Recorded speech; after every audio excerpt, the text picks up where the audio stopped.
السلام عليكم. ازيكم يا حبايب قلب، عاملين ايه؟ يا رب تكونوا بألف خير. جايالكم بقى بفيديو جديد، وما تنسوش بقى تضغطوا اللايك يا حلوين. يلا بقى نبدأ الفيديو بتاعنا ونسمي الله ونشوف هنعمل ايه على الغدا مع بعض. كنت بره بقى البيت كده يا حلوين، وانا راجعة اشتريت شوية طلبات كده وانا راجعة. ويلا بقى كده نبدأ نرتب حاجتنا كده ونحط كل حاجة مكانها ونشوف هنعمل ايه. كنت جايبة بقى فاكهة كده، وبدأت ان انا اجيب بولات وافضي بقى كل حاجة في بولة لوحدها، عشان اغسل فاكهتنا كده كويس واحطها في التلاجة بقى كده تسقع وتبقى جاهزة على الاكل.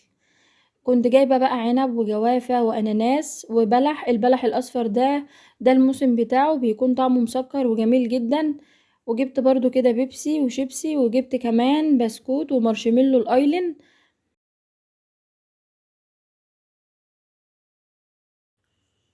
وجبت برضو نص كيلو فول سوداني بالشكل ده كده.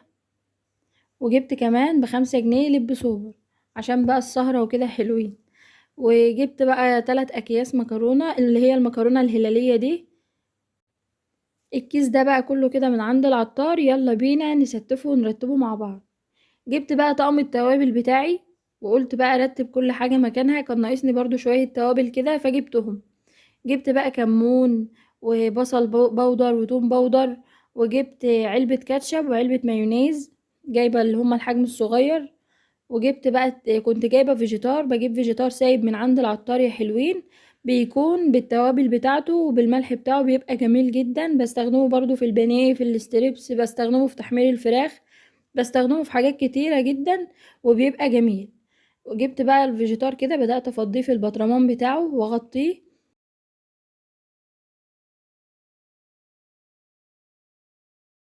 كنت جايبة برضو نشا ربع كيلو تقريبا او نص كيلو مش فاكرة. وجبت برضو برطمان كده، وبدأت افضي فيه النشا بالشكل ده كده. كنت جايبة بقى بابريكا، بدأت برضو اجيب البطرمان بتاع البابريكا، وبدأت افضي كل نوع توابل في البطرمان بتاعه بالشكل ده كده. فضيت البابريكا بقى، وكنت جايبة كمان كمون.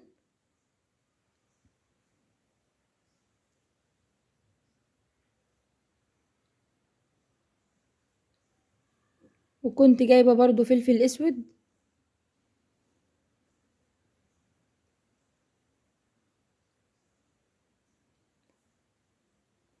وبصل بودر وتوم بودر، وبرضو بدأت افضي برضو كل حاجة كده مكانها.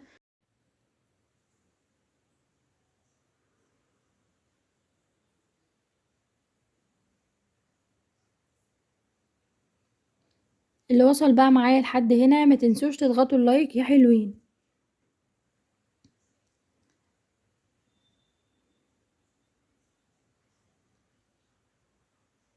كده بقى يا حبايب قلبي، هرتب بقى كل حاجة مكانها ونرجع مع بعض كده ونشوف هنعمل ايه. كمان جبت برضو برطمان الملح، كنت ناسية ان انا ما حطيتش فيه، كان فاضي. جبت برضو كده العلبة دي، انا بجيب برضو الملح وبفضيه في العلبة دي، بملى البطرمان وكل ما بيخلص بملاه من العلبة دي بالشكل ده كده. طبعا بقى يا حلوين، مفيش احسن من النظام والترتيب، ولما الحاجة تكون مترتبة كده بتسهل علينا وقفتنا في المطبخ، لما يكون كل حاجة مرتبة كده ومنظمة معانا. جبت برضو اكياس الملح كده، وبدأت افضيها برضو في العلبة بالشكل ده كده.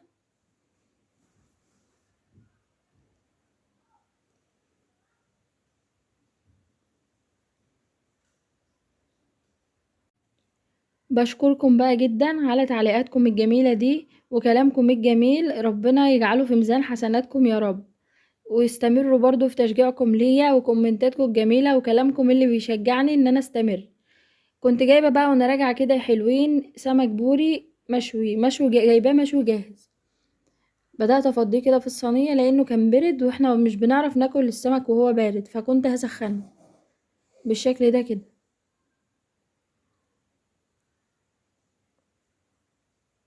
جبت بقى فلفل متقطع رفيع جدا، وشبت وكزبرة كده برضو مقطعاهم ناعم، وليمون. وبدأت بقى ان انا كده ارشهم كده على وش السمك، هيديله ريحة حلوة، وفي نفس الوقت هياخد من طعم الكزبرة كده والليمون، وهيبقى طعمه حلو.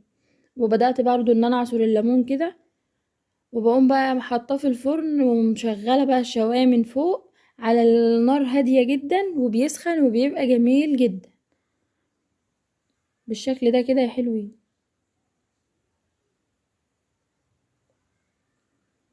اهم حاجة بقى ما تنسوش تضغطوا اللايك، عشان انتوا بتنسوا دايما تضغطوا اللايك، بلاقي دايما اللايكات قليلة. يلا بقى كده نبدأ نعمل الرز بتاعنا. انا كنت هنا بقى هعمل رز صيادية. جبت بقى حلة حطيتها على النار وحطيت فيها زيت، ومعانا بقى كده بصلة مقطعاها كده ناعم، مش ناعم قوي يعني، مقطعاها مكعبات صغننة كده. وهنبدأ بقى نحمر البصلة دي لحد ما توصل معانا للون البني الغامق، عشان الرز يطلع معانا لونه جميل وطعمه جميل. هبدأ بقى احط رشة ملح كده بسيطة مع رشة فلفل اسود على البصل بتاعنا وهو بيتحمر، بيدي ريحة حلوة وطعم حلو بالشكل ده كده.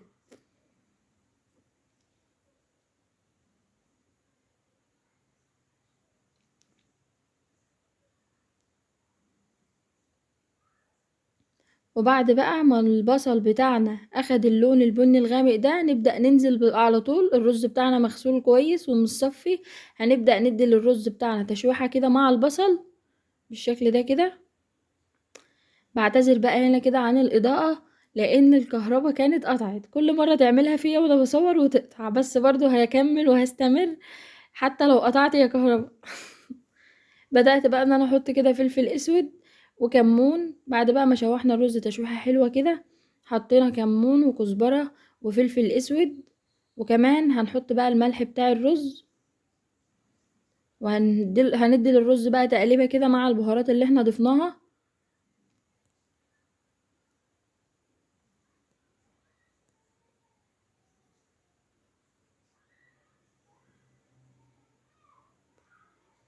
وجبنا بقى كده المية وبدأنا نضيف المية على الرز بالشكل ده كده.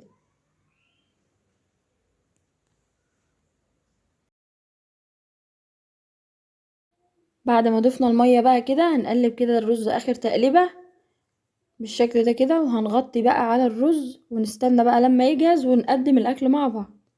وده شكل بقى غدانا بتاع النهاردة كده يا حلوين. قدمته بقى بالشكل ده كده، وده الرز الصيادية بقى معانا، شكله جميل واخد اللون البني كده المظبوط ومفلفل. وهنا بقى عملت بصلة كده وحطيت عليها خل وكمون وملح وعصرة ليمون كده، بيبقى طعمها جميل جدا. وده بقى شكل السمك بتاعنا. وعملت بقى سلطة وقدمت برضو مخلل كده. وبكده نكون وصلنا لاخر الفيديو بتاعنا. وما تنسوش بقى تضغطوا اللايك، ولو انتوا جداد في القناة واول مرة بتشوفوني ما تنسوش تشتركوا في القناة وتفعلوا زر الجرس علشان يوصلكوا مني كل جديد. وما تنسوش برضو كده يا حلوين تقولولي الكومنتات الجميلة بتاعتكم اللي بتسعدني دايما.